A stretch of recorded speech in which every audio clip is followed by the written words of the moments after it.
famous people have the most flamboyant tombstones, which makes sense. And a lot more, like, images of their faces. I would never put my face on my tombstone.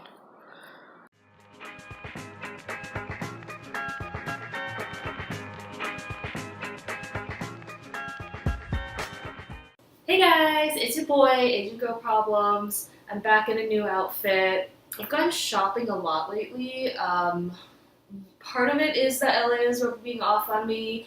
I still wear whatever I want to and it's still the same, but it's been so hot that I've found a little bit more rejuvenated joy in going shopping because I hadn't been doing that in months. So, out of necessity, I bought some things, mostly, again, still from thrift shops because I'm just really into thrift shops. And the stuff here is pretty good.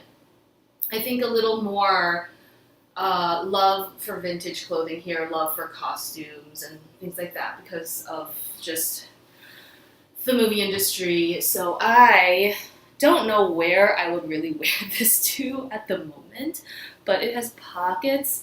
It has this nice cinched belt thing, so I can make it a little bit more fitted, and it's got legs. I just love legs. Not really a style I would usually go for sure, but I can see it working once in a while, and that's why I'm wearing it today, because I don't know what to use it for. Now I'm just going to do a quick update on some of my favorite things that I've done in the last almost month that I've lived in LA. I've already eaten at a ton of restaurants and explored museums, but just to highlight the best parts of it, I would say, okay, actually, I haven't done anything I love that much. This is weird. I'm looking through my list, and there's nothing. First of all, there's no food that I thought was awesome, except the Korean food. I have to say, the Korean food, every Korean restaurant I've been to has been mind-blowing. From the rice to the kimchi to the actual dishes. Just, I almost don't want to eat anywhere else anymore because I haven't had anything great other than Korean food. So some of the foods I've had are Mohawk Ben, vegan place near me. Squirrel, very famous LA, frou-frou, whatever. Sage, vegan place near me. Cafe Gratitude, OG, like Berkeley Raw Cafe, but it's now bigger in LA because people in the Bay Area don't give a fuck anymore. Earth Cafe, it was very, very average. None of those places are great. It was just the Korean food that I've had. What else have I done? I drove through Mulholland Drive. I've looked through 3 yoga studios. I pretty much do yoga every single day. I found one that was pretty solid. Went to a couple libraries. The library here, not as great as San Francisco, so I'm not going to go back there. Hollywood Forever Cemetery. I can see why it's spookier in here than my favorite cemetery in Oakland because it's like walled. It's not very spacious. Everything's pretty close quarters. The tombs are really large. It doesn't really feel like a large park where there's like a beautiful view of the city and a ton of hills and empty space. So it's a bit eerie. It's a bit eerie. Would not come here at night. La Brea Tar Pits, you just need to go once. LACMA, I didn't go in yesterday because I wasn't in the mood to walk around an art museum. Hammer Museum, lame, but I mean not lame, just not. It's super inspiring, but it's free. I think the Broad is a very good museum. I didn't go this month, but I have been before. A lot more to explore, I know, in terms of museums. Neighborhoods, I went to Venice and Santa Monica on Labor Day by myself, walked around, did some shopping. Pretty worth it. Like, obviously, beach town, not something I love, but because I'm not a huge beach person, but I would definitely go back. Yeah, I'd definitely go back to Santa Monica, like, if anyone's ever said those words before. Silver Lake I went today. I'm walking around Silver Lake today, not the whole lake. Kind of a bummer because it's all fenced off and don't know how you get in there. I always knew that, but I guess there are parts where you can get closer. The other side is nice though. A lot of houses, a lot of people running. I like my lake better, but came here today to check out this neighborhood, especially some thrift stores. I had some coffee that I couldn't finish. It was cute. Again, I don't think I will be walking around there again, but I love walking to get a sense of a city. And the thing is, LA is so big that I find myself going to an area and then just walking around there for like 3-4 hours. That's been kind of a morning ritual I have if I have a very open schedule that day, and I'm really enjoying my morning walks. Makes me feel really good to like move around, and people don't walk here, but I don't know how I could fare without like doing solid walks regularly. That's a cool view. So many canyons everywhere you look, and the lush green ones are especially nice. It's weird that it's so dry, but it feels just as green sometimes as the Bay Area. I don't know when it last rained, but these trees are thriving. Okay. Koreatown, great. Too much to list in Koreatown. I went to Pasadena a couple times. I think that's really cute and it's really convenient from where I live. So I'll probably go back there again when I want like the fancy suburb feel. Highland Park, pretty cute but very sprawled out. So definitely not as easy to walk. Larchmont, cute. Not my favorite. I was expecting more, but very high end. Like, I would love to see what people think if I walked around wearing this outfit. This crazy ass get up. They probably think I was filming something. Glendale, lots of food into that. San Gabriel Valley, I went there to eat several things. That was fun. I've always known about San Gabriel Valley as like Asian Mecca, so it's super cool to like live right there now and just be like access all of that. A lot of it is Taiwanese American, so it's not like doesn't feel like home or anything, but it's still really, really great, and the food's great. And I've been to a couple places in West Hollywood and a handful of bars on dates and such. The only place I also highly, highly recommend would be Clifton's because of the crazy interior. It's kind of like Disneyland, rainforest, taxidermy, kind of Depression era, like all of these weird things going on with like food, cafeteria style food, and bar, and like 3-4 stories tall. It's a whole institution here, but Clifton's has definitely been kind of the only other thing that has blown me away other than Koreatown.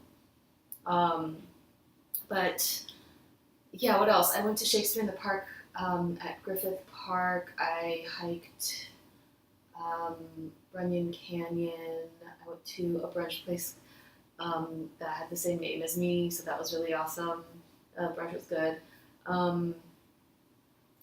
The brunch food has also been pretty good, but you can't really go wrong with brunch food, right? I have to say overall the Asian food has been the best. Everything else haven't had great like American food, and I don't know why. I just have been really into cooking for myself, so I'm not that crazy about the vegan restaurants here, even though they're every block. Part of what I want to talk about today was how to be alone, because moving to a new city, even though I have friends here, I knew that I was willingly putting myself into another situation where I would be alone, and I know I don't like to be alone. I am a really social creature, even though I'm kind of an introvert. I just love my strong, intimate friendships with people. So not a huge fan of big parties, although I can pretty much enjoy those as well. But I love the close connections, and just like all the friends I had within walking distance in the Bay Area that I could randomly call up and just hang out at any night of the week. I think that was getting fewer and farther between as well, just because everyone's getting older and settled in. But I was still experiencing some of that, and I knew that LA was not going to be as convenient because of distance, because I don't have as many resources here. So I also know that since I haven't started working yet, I'm still waiting to hear back. This week, I need to hear back from like 2 places this week, because it's like I was promised I would. So I mean that doesn't mean anything, but yeah. If I do get a offer or 2 rejections, I will definitely make a video on that as soon as humanly possible, because either way, I think I'm going to be pretty emotional and it'll be good to deal with it. Yeah, another reason why I need to make this is because I have been spending so much time alone, and I just think it's not healthy to go a whole day without speaking to anyone. Like, maybe like a barista or someone, but I haven't like used my voice, and I don't think that's healthy. And I know my limits. Like 48 hours for me is the maximum limit, and at that point, I need to like have a lengthy conversation on the phone at least, or see a friend. That is in addition to not working. So I think working kind of helps with that, but it's not the same. But I wanted to talk about being alone just a little bit, because I know that I've grown up in a really, I think, a different environment than a lot of American kids my age did. Even though America is very big on privacy and valuing your alone time, and everyone's isolated in their cars, in their homes, very different than China, especially China when I was born. I still didn't have any siblings because of the one-child policy, but also because my mom didn't really like kids, sadly. And I didn't have a connection with my family that much because we were here. That resulted in just really having to accept and deal with the loneliness and that state of being alone in all of the space and all of the silence. I think that's why I loved books and I retreated into music. I mean, I've talked about it before, a lot has to do with my mom's mental illness and the fact we needed to be very quiet around her and very careful. And even then, like, there were always fires to be, like, that were going on with her that, like, was, like, panic mode all the time. But it was a weird environment to grow up in. It wasn't a big family. It wasn't a, like, what I imagine as American family with a lot of siblings running around and someone to play with all the time and a lot of energy, like TV on, like drama, family stuff, dating. I was so, my tolerance for things I think was kept really low, like suppressed, because I wasn't around that. So I have a really high tolerance for being alone, but at the same time, I don't like it. Like, my nature is more, I think, similar to some of my family members that are more outgoing and really need that community. For example, a lot of my grandparents back in communist China, everything was done communally, and you were with people 24/7, and they really never got tired of it. And I think my grandma needed it, especially. Like, she would be depressed if she couldn't go to work or if she couldn't see her friends for like a day. And I think I get some of that from her, but I'm at this weird place where, like, back to where I began, I chose to move here to a new city without a job, without really a foothold, except some close friends, and I essentially chose to live alone because I didn't want to live with a stranger at this age and this point of like my needs. I just hate living with strangers. So those are just choices I consciously made, which resulted in me being here alone here, talking to you about being alone and struggling with it all the time. Like, I think being alone is a great skill, and I've certainly, I think, mastered the psychological, like, ways of dealing with it. I have been going out on walks a ton. I've been exploring the city a ton. I have a list of like 40 things that I still want to do, but at the end of the day, some days, like this week when I'm not doing interviews, I'm not dating, I don't have any social obligations, I see the week kind of stretching before me like a dreadful abyss situation. And I know I can write, I can work out. I found this great yoga place that I'm into right now. I can make videos, I can do whatever I want, and it's great. And I know that's why I also choose to be alone and I choose to be single, because part of me is thrilled and like addicted to being alone. But then the other part of me hurts. And I think there are reasons why, like, maybe, like, if, say, you were diagnosing my attachment style, which I haven't read that book, but I'm pretty sure I would be, like, anxious avoidant, right? I'm, like, classic mix of both shitty styles, but not to the point where it's, like, debilitating. I think I'm, like, you know, solidly anxious avoidant, but not to the point where I'm, like, not able to make relationships. But I think there's something weird about, like, me wanting to, like, me kind of being sad about being alone, but also, like, getting off on that sadness, if that makes sense. Like, I kind of love that bittersweet feeling that it's, like, it's just me. But the thing is, I don't think at this point it's healthy anymore. Like, for someone else, I think it would be fine, because I'm still able to totally be sane and function and enjoy my life. But I think for me, like, time's up because I've been doing this for so long.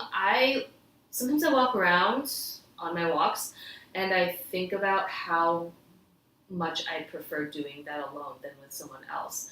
But I'm also kind of sad. Like, I wish someone was with me. Do I? No, I don't. I don't want to, like, be on their time. I don't want to inconvenience someone else. I want to just live my life without burdening someone else. There's all these, like, weird Asian guilt. I don't know what kind of guilt, like weird guilt feelings, back from when I, like, felt like I always had to see, like, what my mom was doing, like what was going on, if I was being the perfect daughter and everyone was happy.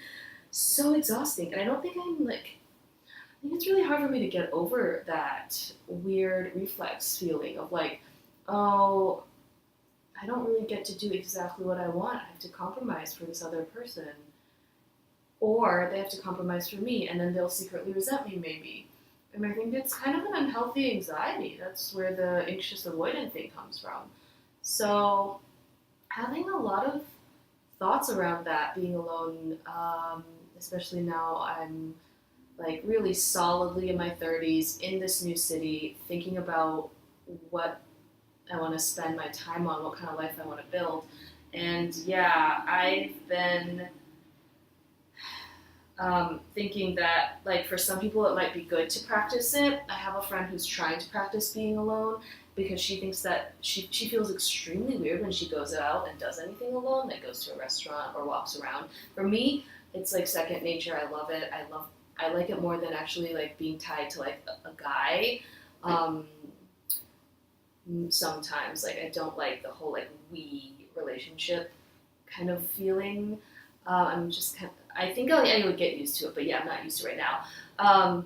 But I get why one needs to practice self-love, enjoying the supreme pleasure of their own company, making themselves laugh, falling in love with yourself, all of that stuff. I love it. I journal about it a lot. But I think I'm at the point where that's, like, good. Like, I'm good. I need to understand how to love other people and let other people love me. And I think it's been really hard. I think for me, it's time to stop using it as a crutch. Like, yeah, I could go on like this feasibly for the next 10, 30 years and be content and live a nice, rich life, but I'm going to be missing out on so many connections, and I'm missing out on marriage and family, and I just, like, I'm kind of trying, but like using the internet dating isn't really trying that hard, if you know what I mean. And at the end of the day, I often don't want to leave and do something social like on my own. I think that's normal. I think it's normal.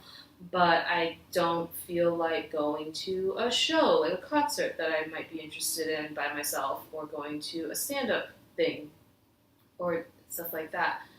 So there's little parts of like social anxiety from my like being a kid, I think, that still have their claws in me, but it's like really subtle, because if I knew that I needed to do something, no problem.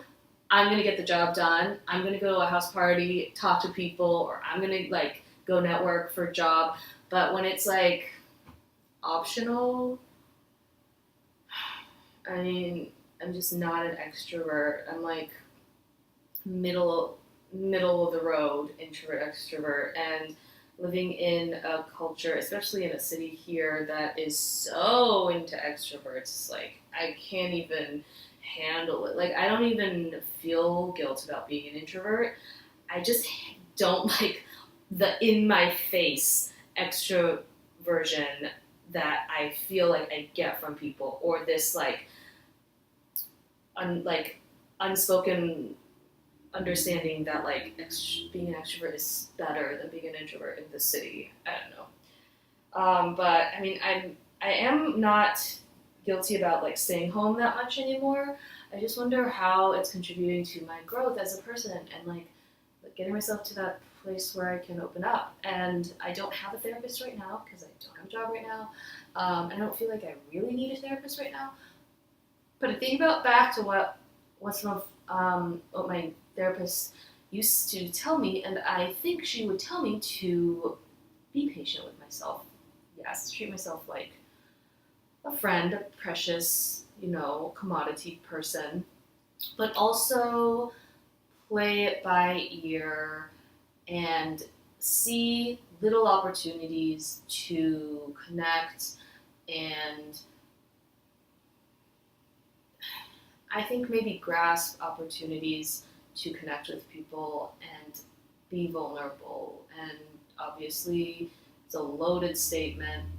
If anyone, I mean, I don't know how to do it. If you do, let me know how to be vulnerable. I think it comes from like, I went on a date and I really like this person, so I'm going to ask them out again, rather than wait around and wait for them, or I'm gonna text them a little something that reminded me of them. But it's hard, man. Like it doesn't come naturally to me. I don't think to connect and reach out and text people, because I'm so used to being the only person I need to worry about. I'll ever accounted for myself after I moved out of my parents' house, and the idea that people do that for each other is pretty overwhelming. It's just so weird. Like I think about all the beautiful reasons to be single. I love being single. I think about some of my friends who actually like kind of want to be single sometimes, or miss that, or kind of want to, like, they're living with their significant others, but they kind of want to live separately again, and there's no way to do that in a relationship, which is kind of dumb, but like there's no way to move one step back without like completely dismantling the whole structure, which is really sad. So anyway, that's kind of a real quick wrap up on all the things I've been doing lately and some highlights. I feel like I'm at the precipice right now, and there are a lot of things that are swirling around me, and I'm just waiting to see like what catches on, or what tips me over the edge or whatever. Not to be morbid, it's not supposed to be morbid, but I'm just like, what is next? Like, where's the next lily pad? So that was a very rambly video. Hopefully you enjoyed the clips that I also added in, and I'm going to try to put more clips in as I walk around LA. And I will see you guys in the next video. Bye!